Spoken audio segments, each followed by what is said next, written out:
What up, World War 18? Back at it again. Welcome to the episode. Thanks for all of you guys watching for the first time. Hope you liked the video. Check out my other videos. Maybe you find something you like. Remember to like, comment, subscribe, share.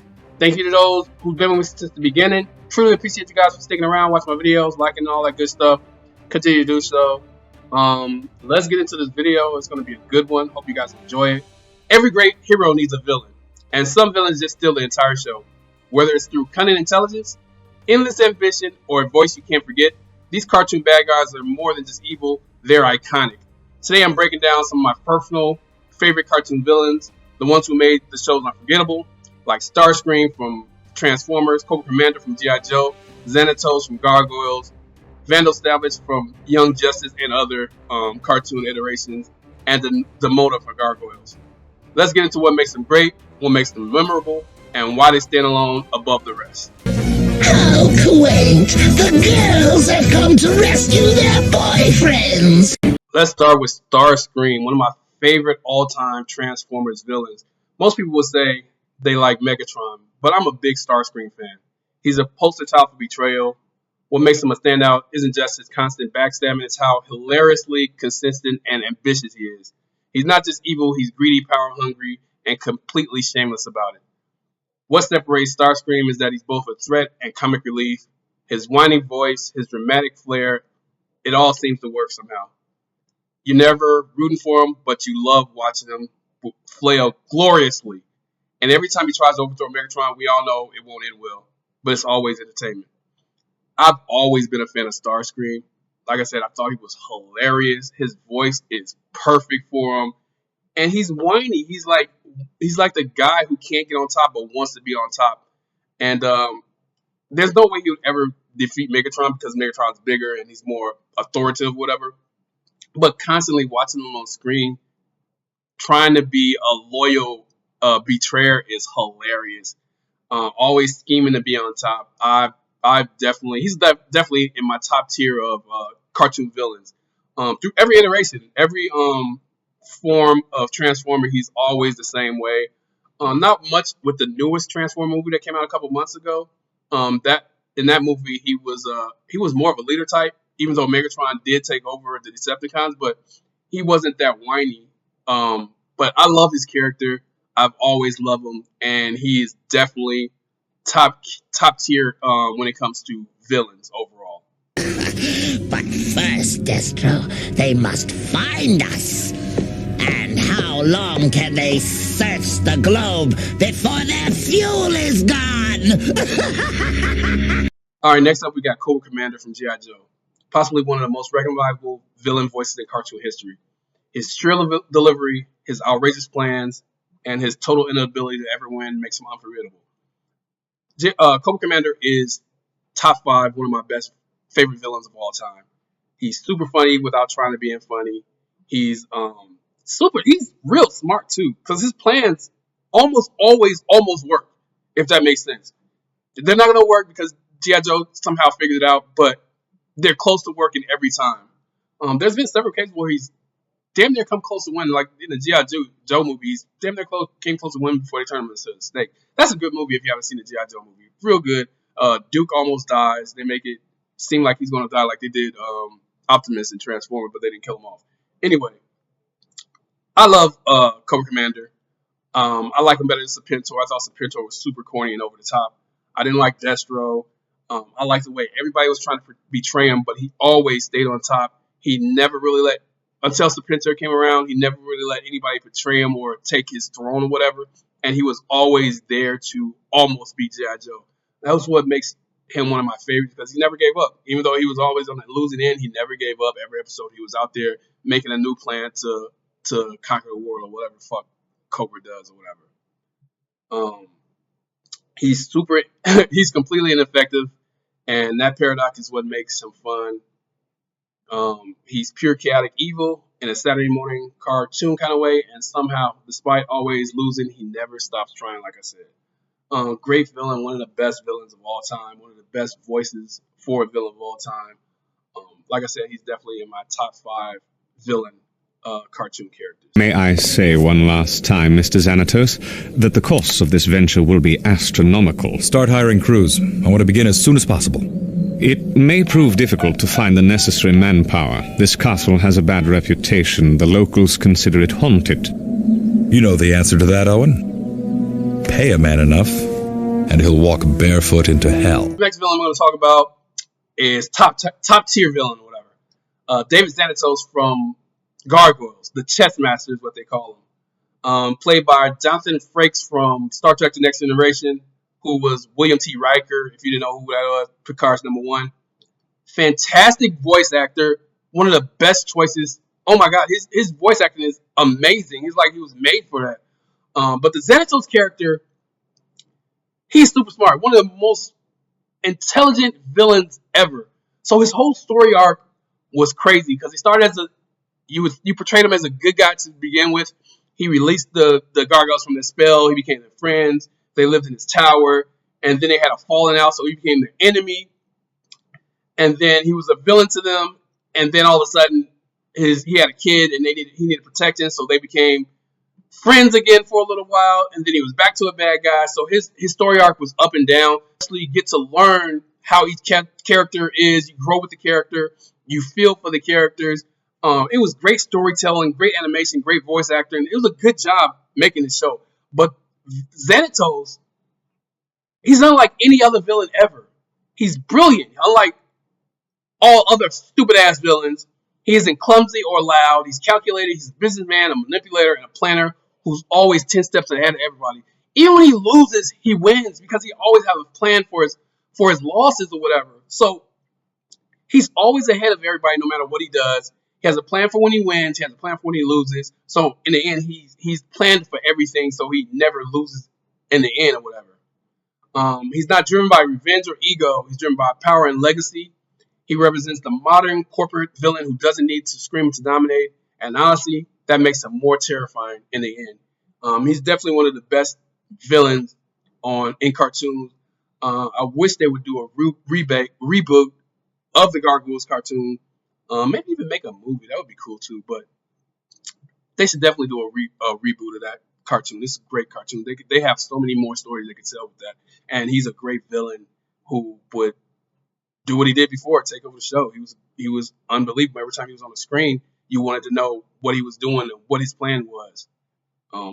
Definitely top tier villain. Definitely in my top 3 all-time villains, cartoon villains of all time. Agreed. But who will restore order in the wake of the greater chaos that the child brings? You, with your aging host body? Nabu, you may not like Clarion, or me, but the witch boy is a weapon I've learned to aim, to control, and at the very least you know I seek the advancement of the Earth. Next we have Vandal Savage, the immortal strategist. So I'm about to talk about Vandal Savage from Young Justice. Although he's been in several other iterations, I think he was on the Adventures of Superman cartoon, and he was in the Justice League cartoon. But the Vandal Savage from Young Justice is the one I'm going to be talking about. He's just another level of villain. He's not just powerful, he's ancient. As an immortal, he's seen civilizations rise and fall and believes it's his right to rule humanity.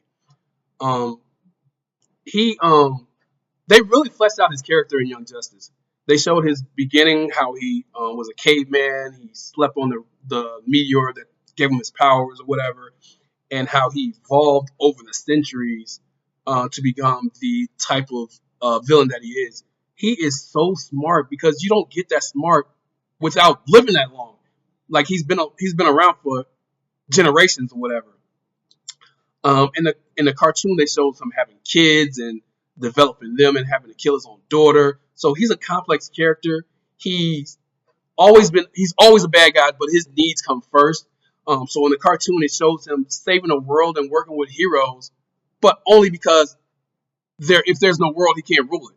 So what sets Vandal apart is the long game. He doesn't need to fight you today. He'll wait 100 years and let time wear you down. He's patient, methodical, and unshakably calm.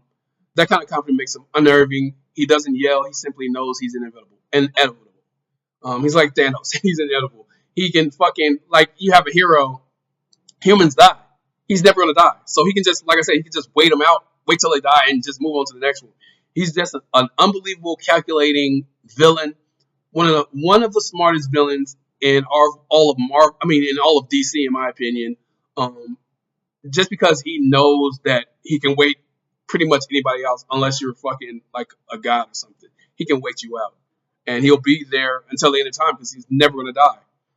There was actually an episode on the Superman series where Superman, they think he dies, but he gets fast forwarded in time, and Vandal Savage is there, and he talks to Superman. He becomes like human because he's the last one there. Everybody's already dead, and he becomes insane because there's nobody to talk about. And he tells Superman that he wants to change or whatever, and if he gets him back in his time, make that possible where he can change or whatever. I don't think he changed him or whatever, but it's a great story arc, and it shows that in the end, when all else fails, when all humanity is gone, he becomes a changed man. So if you haven't seen that episode of the Justice League, definitely check that out. It's one of the best episodes in my opinion. You're ready to send me back? No, but I will anyway. You have to stop me, by any means necessary. I promise. 4 days from your arrival, my younger self will steal a piece of dwarf star matter from a scientist named Ray Palmer. If you prevent that theft, I'll never be able to build my weapon. Ray Palmer. Got it. What happens to you? Redemption if I'm lucky. Don't worry about me. Return to your friends. Do what you do best. What you were born to do. Save the world.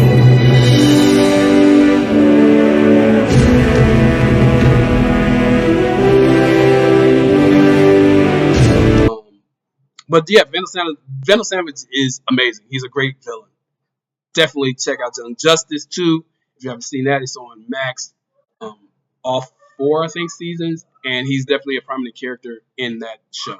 After 1,000 years of solitude, does that mean nothing to you? Very well then. If you are not my ally, then you are my enemy. I have a name too, Goliath.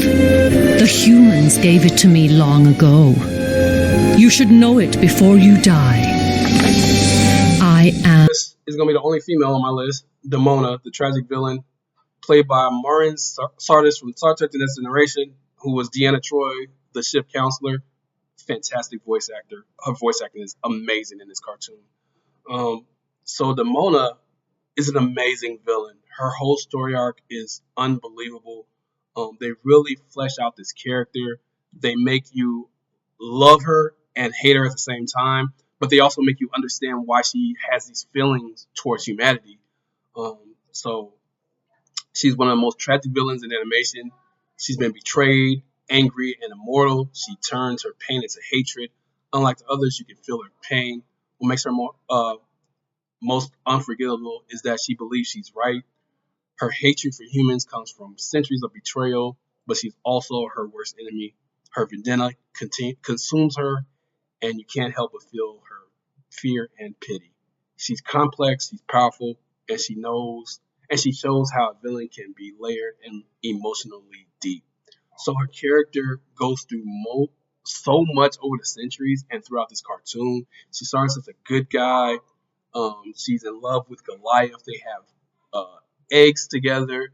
The humans destroy their eggs. The humans freeze them for centuries. She gets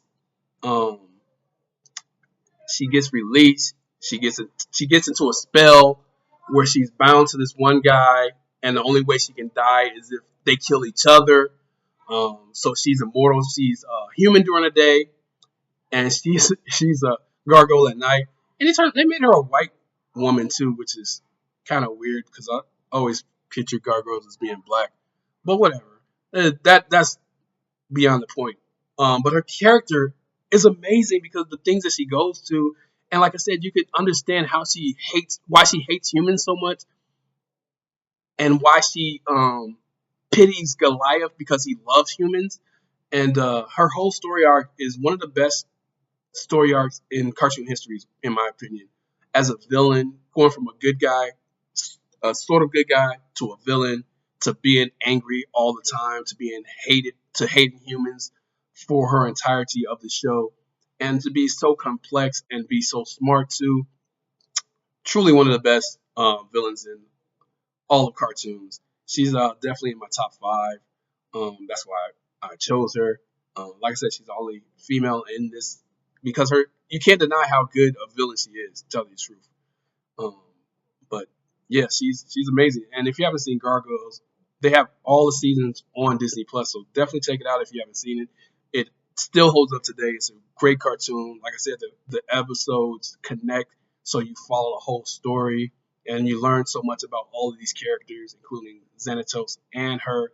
Her and Xanatos are together as teammates for some sections of the show or whatever, and then they become deep enemies too. So it's very complex story, very complex villain, and it's a real good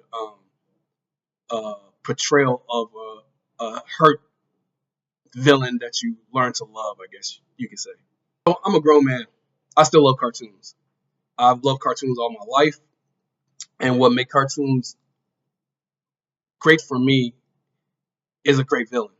That goes from TV shows to movies or whatever. But a great villain in a cartoon will make even a bad cartoon fantastic. From Starscream in Transformers, Cobra Commander GI Joe, Xanatos from Gargoyles, Vandal Savage from Young Justice, and Demona from Gargoyles also. They're all fantastic villains. They all show you themselves. Some are funny, some are more calculated, some are super smart. I prefer the super smart villain. It just makes the show so much better. It makes you feel like they actually have a chance to win, even though they really don't in the end. But I love character arcs. I love cartoons that show the villains growing and evolving, like Vandal Savage grew and evolved in Young Justice, like Demona and Xanatos in Gargoyles. I love that aspect of villainy and how you can grow from your mistakes and get better and try to accomplish your goal as a bad guy or whatever. Even though the good guys, they make it where these shows, the good guys always win, it makes you still feel like the bad guys have a chance to win at the end. I'm not saying I like for bad guys to win, but I like when they get close enough where you think that the villain can actually win the fight or whatever, or accomplish their ultimate goal. That's what makes these cartoons fun to me, because you always seem to think that they have a chance to win. In the end, they don't, but you always, especially Xanatos. Xanatos actually had chances to win, and there were several episodes where he did win. So I love that aspect of these villains that I chose. There was a couple more villains that I could have chosen, but these are like my solid 5 that I wanted to put in this video. Treacherous sidekicks to cold-blooded masterminds, these villains all brought something special to the screen. Starscream gives us chaos. Cobra Commander gave us drama. Xanatos gave us strategy. Vandal Savage gave us patience. And Demona gave us emotion. They weren't just evil, they were unforgettable, and that's what separates a good villain from a great one. Alright guys, that's gonna do it for the video. Thank you guys for watching. I truly appreciate you guys. Let me know what you think of the video in the comment section. What do you think about the villains I chose? Who are some of the villains that are your favorite villains? What do you think about my explanations of all the villains or whatever? I appreciate you guys. You could have been on anybody else's channel and you decided to watch mine, so thank you for giving me 5 to 10 minutes of your day. Time is valuable, and I know that it takes time out of your day to watch somebody's video, so I truly appreciate it. I watch a lot of videos at 2 times speed so I can go through the whole video, because I like watching full videos. So thank you guys. I appreciate it. I'll get at y'all on the next one. Have a good one. Later.